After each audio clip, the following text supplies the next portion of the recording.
Le diabète est en constante augmentation dans notre pays, principalement au cours des 2 à 3 dernières décennies. On a assisté au triplement de la prévalence du diabète, de la fréquence du diabète dans notre pays. En effet, on est passé d'environ 2% à plus de 6% entre la fin des années 90 et le début des années 2000. Par ailleurs, le diabète est 2 fois plus fréquent en milieu urbain qu'en milieu rural, et ce, en raison du changement drastique du mode de vie qu'il y a entre les populations urbaines et les populations rurales.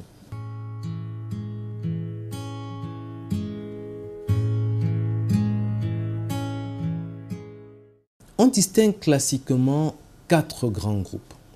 Il y a les 2 principaux types, le type 1 qu'on appelait avant diabète insulinodépendant qui survient chez le sujet jeune et parfois chez l'enfant. C'est un diabète où on a quasiment absolument besoin d'insuline pour le traitement. Il y a à côté le diabète de type 2 qui est la forme de diabète la plus fréquente. Le diabète de type 2, c'est le diabète qu'on appelait avant diabète de la maturité ou diabète non insulinodépendant. C'est une forme de diabète qui survient effectivement avec un peu plus d'obésité, avec l'âge. C'est cette forme de diabète qui nécessite un dépistage. C'est la forme la plus fréquente, c'est la forme en forte augmentation. À côté de cela, il y a ce que l'on appelle le diabète gestationnel. C'est une forme de diabète que l'on va diagnostiquer au cours de la grossesse et qui, dans la majeure partie des cas, va quasiment se normaliser après l'accouchement, mais avec un risque de demeurer diabétique qui est plus grand que le reste de la population. Enfin, il y a ce qu'on appelle les autres types particuliers. C'est des formes génétiques, c'est des choses un peu spécialisées.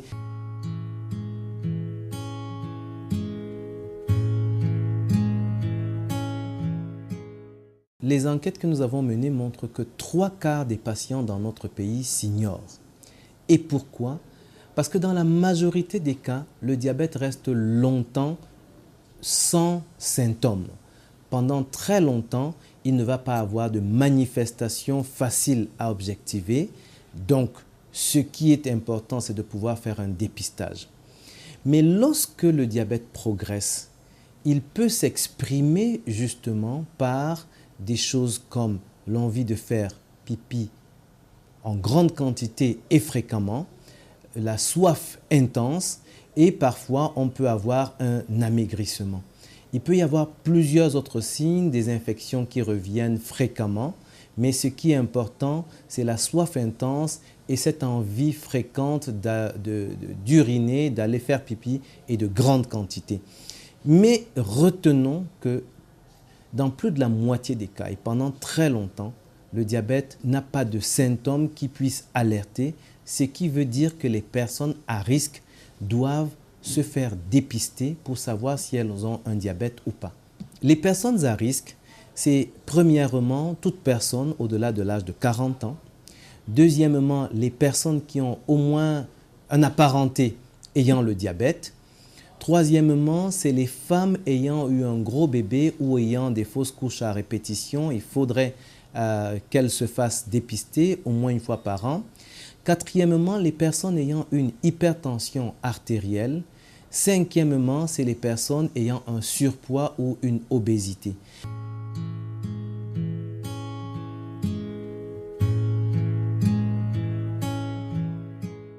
Pour développer un diabète, il y a un acteur principal qu'on appelle l'insuline. C'est une hormone produite par le pancréas qui fait utiliser le glucose, qui fait utiliser les graisses, qui fait utiliser les protéines. Mais on connaît très bien son rôle sur le sucre. C'est pour cela qu'on a l'impression que l'insuline, c'est l'hormone du sucre. Alors, qu'est-ce qui se passe pour qu'on développe un diabète? Soit on ne produit pas assez d'insuline, et le sucre qui n'est pas utilisé va rester en circulation.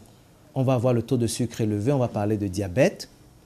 Soit alors, on va avoir une insuffisance d'action de l'insuline produite. On parle de résistance à l'action de l'insuline, insulinorésistance. C'est ce qui vient en général avec l'obésité. L'obésité fait de l'insulinorésistance Et quand il y a résistance à l'action de l'insuline, on ne peut pas bien utiliser ces nutriments, on ne peut pas bien utiliser le glucose, il reste en circulation, il fait le diabète. Donc au cœur, il y a l'insuline produite par le pancréas. Il y a beaucoup d'autres acteurs, mais cela permet de bien comprendre. Le diabète est lié à la fois à des déterminants dits génétiques, c'est-à-dire la prédisposition. On est prédisposé à faire le diabète ou on n'est pas prédisposé, c'est une chose. Mais tous ceux qui sont prédisposés ne font pas le diabète. Et tous ceux qui font le diabète n'ont pas un fort degré de prédisposition. Il y a un deuxième acteur qui est ce qu'on appelle l'environnement. Prendre du poids, ne pas faire assez d'activité physique, avoir une alimentation qui n'est pas saine et équilibrée, tout ceci influence fortement le risque de développer un diabète. Donc c'est une combinaison de la prédisposition et des facteurs environnementaux. C'est ainsi que dans une famille, par exemple, où il y a la prédisposition, tout le monde ne fait pas le diabète. Ça dépend des facteurs environnementaux auxquels on est exposé.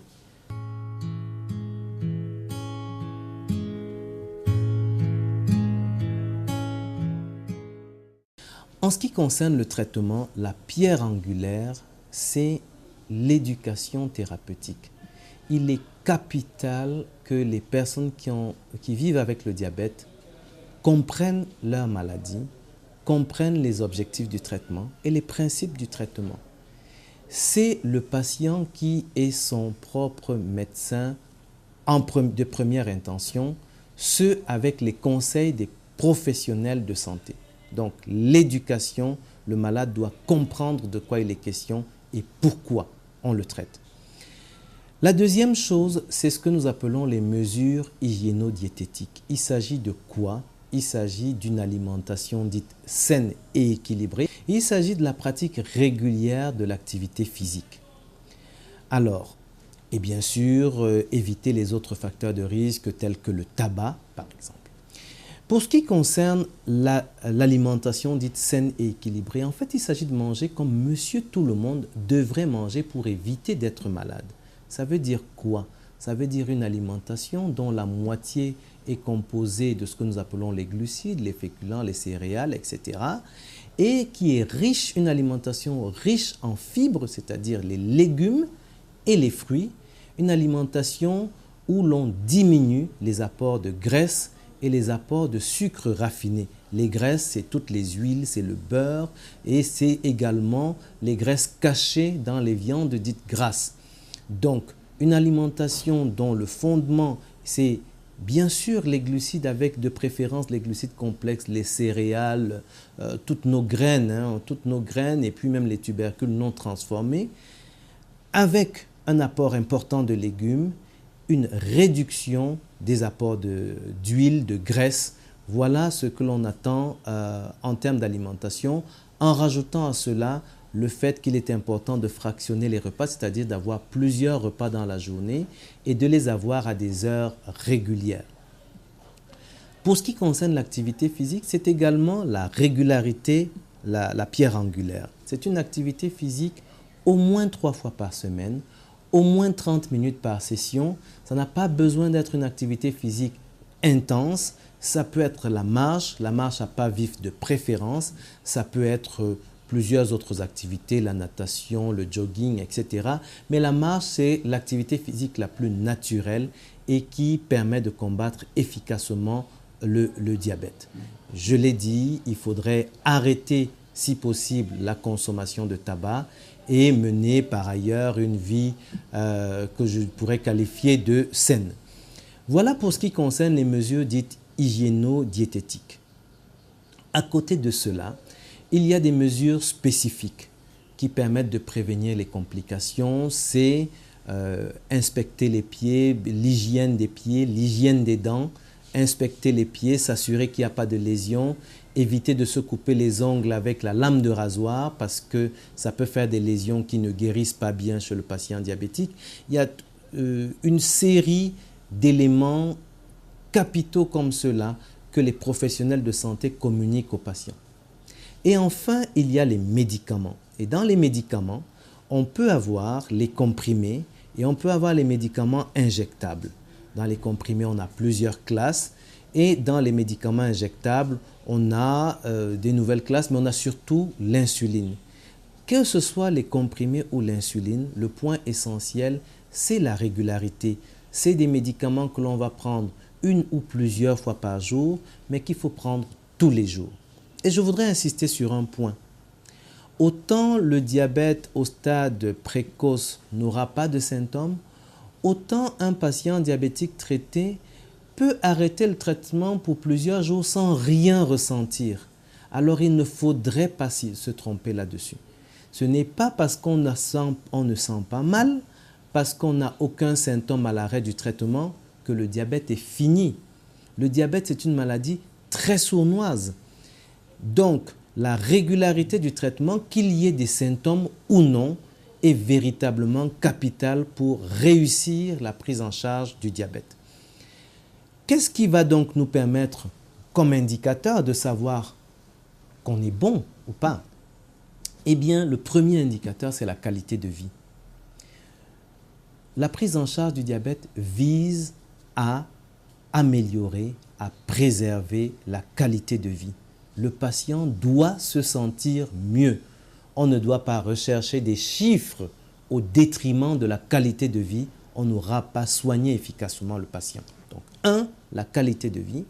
2, ce que nous appelons le contrôle métabolique, le contrôle glycémique, c'est-à-dire avoir des chiffres de taux de sucre dans le sang qui sont quasi normalisés. Et des chiffres, le taux de sucre dans le sang, je profite pour le dire, c'est très variable d'une minute à l'autre. Ce n'est pas la peine de dire j'avais 1 gramme hier, j'ai 2 grammes aujourd'hui, qu'est-ce qui se passe, etc. Donc c'est très variable d'une minute à l'autre, d'une journée sur l'autre. Mais il est important que cela varie dans des limites qui ont été fixées d'un commun accord entre le praticien et le patient. Les objectifs sont personnalisés. Il n'y a pas un objectif qui soit valable pour 2 patients, les objectifs sont personnalisés. La troisième chose, c'est le contrôle de ce que nous appelons les facteurs de risque cardiovasculaire. C'est quoi? Lorsque cela n'est pas pris en charge, pourrait favoriser la survenue d'infarctus, crise cardiaque ou d'AVC, etc. C'est-à-dire le contrôle donc, du tabac, pas de tabac, le contrôle de la pression artérielle qu'on appelle classiquement la tension, et le contrôle des graisses dans le sang, le cholestérol, en particulier le mauvais cholestérol. Donc le contrôle de ces facteurs-là est le troisième objectif, la troisième cible et le troisième facteur d'évaluation de l'efficacité du traitement. Le traitement du diabète est onéreux, mais l'absence de traitement est encore plus onéreuse. Le traitement du diabète a bien sûr ce qu'on appelle en économie de la santé des coûts directs, le coût de la consultation, le coût des médicaments, le coût des examens qui doivent être faits régulièrement. Ce n'est pas négligeable. Dans notre pays, il y a des efforts des pouvoirs publics qui permettent qu'aujourd'hui, le flacon d'insuline qui coûtait 14 000 francs CFA coûte 3 000 francs CFA. Ça, c'est une avancée importante. Il y a également avec des partenaires étrangers la prise en charge gratuite du diabète de l'enfant, ceux qui ont moins de 18 ans, mais il y a tous les autres pour qui ça reste effectivement excessivement onéreux. N'empêche, il est moins cher de prendre en charge un diabète que de ne pas le prendre en charge. Parce qu'un patient en dialyse, pendant 1 an, coûte plus cher que la prise en charge d'un patient non compliqué pendant 20 ans. Parce qu'un patient qui a une lésion du pied diabétique a en hospitalisation une durée moyenne de séjour qui avoisine les 95 jours, contrairement aux autres qui ont des durées d'hospitalisation qui sont inférieures à 5 jours. Et quand on voit dans l'hospitalisation et les frais d'hospitalisation et les frais de taxi pour rendre visite aux malades, etc., on peut comprendre que le diabète non traité coûte horriblement plus cher que le diabète traité.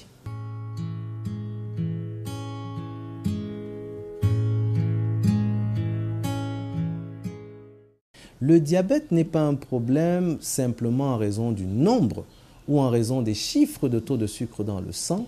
Le diabète est un problème parce qu'il fait des complications aiguës et des complications chroniques extrêmement coûteuse, extrêmement létale. Et on peut parler des complications justement du diabète pour dire que il y a principalement les complications aiguës, c'est les fameux comas diabétiques, le taux de sucre qui augmente énormément, qui s'accompagne de l'accumulation d'autres substances et qui peuvent faire divers types de comas, ou alors le traitement qui est excessif par rapport à l'alimentation ou l'activité et on se retrouve avec le taux de sucre qui baisse énormément, on parle de coma hypoglycémique. Il y a donc les comas qui ne peuvent être pris en charge efficacement que dans des structures hospitalières et par des équipes entraînées et qui restent encore une cause de mortalité importante dans notre pays. Et à côté de cela, il y a les complications chroniques. Et là-dessus, un diabète mal contrôlé peut entraîner énormément, beaucoup de complications. Je ne dis pas le diabète entraîne des complications, je dis le diabète mal contrôlé. Parce qu'on peut vivre une vie quasi normale avec le diabète, pourvu qu'il soit bien contrôlé. Donc le diabète mal contrôlé qui peut faire ces complications chroniques peut toucher les yeux. On va avoir ce qu'on appelle la rétinopathie, l'atteinte de la rétine, de la structure de l'œil qui permet de voir. C'est ainsi que le diabète est parmi les premières causes de cécité dans le monde. C'est le diabète mal contrôlé. Deuxièmement, on peut avoir une atteinte des reins. Les reins, pas le dos. Les reins, c'est-à-dire les organes qui filtrent le sang. Et lorsque ceux-ci sont atteints, au stade ultime, le sang ne peut plus être bien filtré. On est obligé de faire recours à des méthodes artificielles de filtration, telles que la dialyse. Et on sait que la dialyse coûte énormément cher. Il faut 2 à 3 sessions par semaine. C'est débilitant, ça empêche d'aller au travail. Ça coûte cher aux individus, ça coûte cher à la société. Et là encore, 1/3 des patients en dialyse au Cameroun a le diabète. Le diabète et avec l'hypertension artérielle, ce sont les premiers pourvoyeurs de dialyse au monde et au Cameroun. En dehors des problèmes des yeux, des problèmes des reins, il y a le problème du cœur. On a 2 à 5 fois plus de risques de faire une maladie cardiaque, en particulier insuffisance cardiaque et crise cardiaque, les infarctus du myocarde. On a 2 à 5 fois plus de risques de faire ces maladies-là lorsqu'on a le diabète, en particulier le diabète mal équilibré. Il y a les vaisseaux sanguins. La circulation du sang peut être altérée lorsque le diabète est mal contrôlé. Ça va faire que les plaies ne cicatrisent pas facilement, ne guérissent pas facilement. À côté de ça, il y a également l'atteinte des nerfs. Le diabète peut altérer la sensibilité. Ça peut toucher les nerfs qui font la sensibilité. On sentira moins bien. C'est pour ça qu'on se fera plus facilement des blessures. Mais également, c'est les nerfs qui contribuent à faire ce que nous appelons avec nos patients, à faire chanter le coq. Donc, un diabète mal équilibré qui touche les nerfs peut entraîner des anomalies de l'érection, une dysfonction érectile. Nos patients disent, on se terme, le coq ne chante plus bien. Lorsque le diabète est mal équilibré, ça fait partie donc de multiples raisons pour lesquelles on doit assurer un bon contrôle du diabète. Et je voudrais finir sur les complications en disant que lorsque on a l'atteinte des nerfs, on a l'atteinte des vaisseaux sanguins, on a un risque d'infection, on a le risque des lésions du pied qui font que le diabète est la première cause d'amputation non traumatique du membre inférieur dans le monde. Après les traumatismes, les mines antipersonnelles, les traumatismes de la voie publique, etc., le diabète est la première cause d'amputation des membres inférieurs dans le monde et également dans notre pays. Mais la bonne nouvelle est que le diabète bien équilibré n'entraîne pas toutes ces complications. On peut vivre une vie quasi normale avec un diabète bien équilibré. Et je l'ai dit, le premier objectif de la prise en charge, c'est l'amélioration et la restauration de la qualité de vie.